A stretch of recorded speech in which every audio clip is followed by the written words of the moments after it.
बेटी तहरा भरम बा ओकर त खाली चोटे लागल बा उ मरे वाला रहे तहरा भक्ति के वजह से उनकर जीवन दान मिले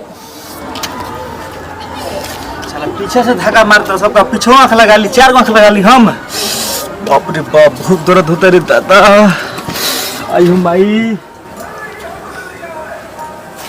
देवी मैया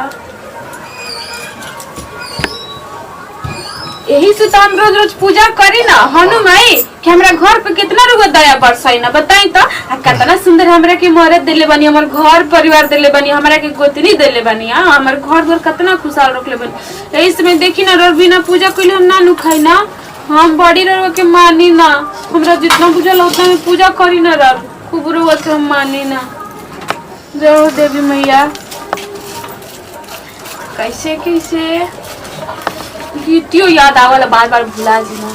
रुकी देवी मैया वो भी याद करो तनी याद करके रुआ के सुनाई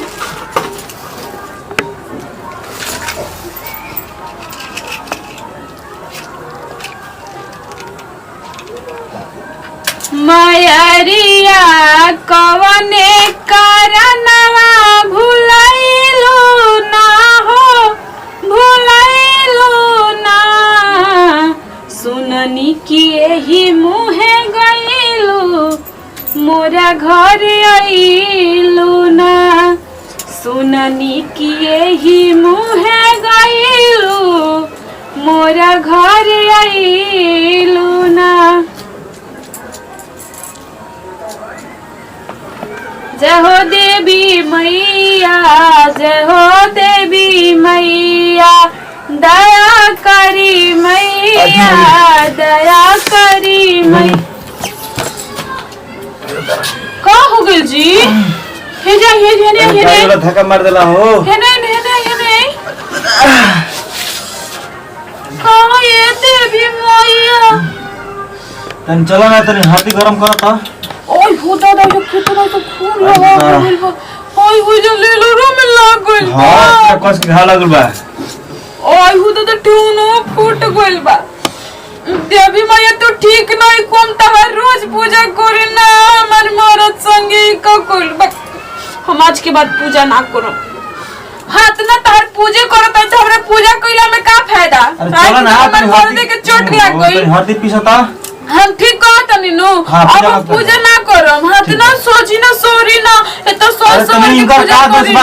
गाड़ी वाला मार देले इनकर का दोष बा तो इनका ना बचाए के चाहिए सबको कहलो ना भगवान हर जगह बड़म देवी मैं सगरो बड़ी ई तो हर पागल भी घा लगल बा ये प्रवचन गावत और तू ना तुम देवी मैं पूजा ना करम तू ठीक नहीं को मन ना भी हां चलिए अब खाली ना रात दिन हम राउर सेवा करम और राउर पूजा करम पति देव जी अच्छा दर्द होता बाबू के दर्द होता चल बस देवी मैया तू ठीक नहीं कोम तार पूजा ना करम हमार मरद के गाव लाग बताओ देवी मैया आज कुछ हो जे तुम कैसे जियती तू ठीक नहीं कोम तार पूजा ना बाद में बतिया चली हो जे बैठिए ढबौआ में तब ना हरदी छापो में कितना चोट लागिल हमर मरद आई हो दादा बताओ हाउ कुल मुर्गा मछली सब कोई खाला पूजा पाठ ना करला वो लोग ना ठीक बटे हम का से 2-2 किलो मुर्गा बचा मंगाई में का से पियासी मछली मंगाई में खाए हम पूजा पाठ अब ना करम काहे जी दीदी काहे ई रोवा तनी गावा तनी रोज पूजा पाठ करी ना त प्रसादी लेके हमरो भी आई ना तारा कुछ बुझाई तू तो घर में रह तड़ू त हम तबे नु जान हमें हमर मरद के आज कितना चोट लाग गइल है बताओ तो भैया जी के तो हम रात दिन हाथ ना देवी मैया के पूजा करो तनी देवी मैया के बचावे करू चाहिए आ त देवी मैया के बचावे के चाहिए त का आदमी हड़ी के परगट जाके धली हने आदमी के पूजा होकला कि भगवान के पूजा होकला तो भगवानन होड़ी देवी मैया रोज सुबह पूजा करी ना अब हम पूजा ना करो ऐसे कहे कहतनी दीदी पूजा कर हम पूजा कर कोनो खराब चीज जाए गछनो अपने 2-2 किलो रोज मुर्गा के टंगरी चवाइलु त ना कहलु कहियो अगर बाती ना नु देखैलु हेबू त हम ना पूजा हमरे के सिखाई चलल बड़ो कि पूजा करी दीदी पूजा के मतलब तू ना जानत होइबो कि पूजा होखेला का त पूजा त करत त का जानत कहबू ना अब हम कहत नहीं कि पूजा ना करम त मछरी में बंटवारा हो जाई तब हां अकेले से खाए के ना मिली बंटवारा हो जी हमहू में खाए लगा मैं बंटवारा का देखी रहो शुरू के भक्ति वाली आज भक्ति करम के तबे न शक्ति मिली तब शक्ति मिलता आज हम कौन लोक में रहती है जब मरद के कुछ हो जाता आय बताबो तो होई जिन होई ऐसन जवानी में हाथ में सुंदर सुंदर साड़ी पहन के चला तनी हमहू विधवा हो जती है हो दादा सोचिए के ऐसे काहे कहता नहीं दीदी मुंह से काहे के निकालत तानी आज देवी माई के पूजा तानी पाटो तानी तबे देख रहा मर्दो ठीक ठाक रहा तानी ओ से थोड़ा सा चोट लगे के कामे है काहे हमर हीरा ऐसन फूल के चोट लागिलो हम न बुझत तनी चली वाले घर में जब बैठ के रोल वाली कुर्बान लेखा अतना भैया जी के चोट लागला ठीक ना हो जाई पूजा पाठ करत रही देवी मैया तो ठीक नहीं को ना देवी मैया में दोष हो गई रोल वाली चल चल ठीक नहीं को ना ते देवी मैया में दोष नहीं के जानी भैया में उठ पटांग बाऊ कुछ ऊंच खाल चढ़ल हम त गिरल हो हमारे हीरो के कहबो ऐसे तार मार दे ढेर निमन बड़ा न मार दे ना खराब के बात नहीं की कहत के जानी कोन ऊंच खाल पड़ गेला कोनी ना आगे के पीछे में धक्का मार देलो सन तब हां कौन मुआ ना धक्का मार देला हसी तो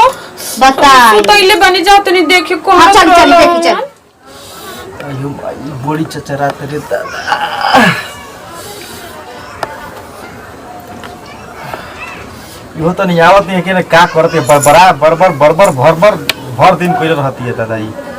का भइल जी केकरा के गरियावत नहीं तो हरे के तो गरियावत हो रे खाली बड़बर करत रहत हमरे के गरियावत नहीं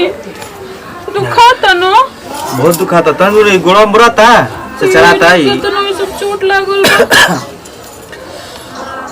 हम का सुतनी अजी 2 दिन से ओंगी लागता रोवे ठीक बा हम आवत नहीं दलानी और घूम के ठीक बा तनी चलो तो ठीक रही ना सब सोच रही हमरो तन के बला त ओंघाई ने ना त हम जाते हम बोलने दिन में सुता रहनी है ठीक नो हां ज्यादा तनी घूम का देते ना सब तनी चली हां चलल करी तबे जल्दी ठीक होई नहीं कि उठ जा तो उठा दे बड़ी चचराता हो बानी वाली जाई मारा में से हमर कोरेजो के कितना दिक्कत होता इनकरे चलते 2 दिन से हमर दीदा में नींद नहीं के आवत अभी तन की नींद आवत रहता वो पर आ गई अच्छा कोशिश करो तनी सोते के ना सुतम तो हमरो तबीयत खराब हो जी हमार तबीयत खराब है तो फिर हमरा के देखिए उनकर तबीयत खराब है बा